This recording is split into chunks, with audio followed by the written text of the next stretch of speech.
సార్వత్రిక ఎన్నికల ప్రకటనకు ముందు కేంద్ర మంత్రిమండలి భేటీ.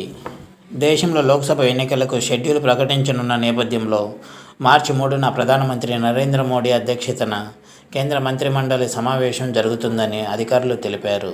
ఈ భేటీ ఢిల్లీ చాణక్యపురిలోని సుష్మా స్వరాజ్ భవన్లో ఉంటుందని వెల్లడించారు. సార్వత్రిక ఎన్నికల ప్రకటనకు రోజుల ముందు ఈ భేటీ జరగనుండటం ప్రాధాన్యత సంతరించుకుంది. ఇప్పటికే లోక్సభ ఎన్నికల నిర్వహణ కోసం కేంద్ర ఎలక్షన్ కమిషన్ అన్ని రాష్ట్రాల్లో పర్యటించి సమీక్షిస్తోంది. వచ్చే ఎన్నికల్లో ఎన్నికల షెడ్యూల్ను ప్రకటించే అవకాశం ఉంది. గతంలో అంటే 2014లో లోక్సభ ఎన్నికలను 9 దశల్లో నిర్వహించగా మార్చి 5న ఎన్నికల షెడ్యూల్ను, మే 16న ఫలితాలను ప్రకటించింది. 2019లో 7 దశల్లో నిర్వహించగా మార్చి 10న షెడ్యూల్ ప్రకటన, మే 23న ఫలితాలు వెలువడ్డాయి. ఈసారి మార్చి 2వ వారంలో షెడ్యూల్ ప్రకటించే అవకాశం ఉంది.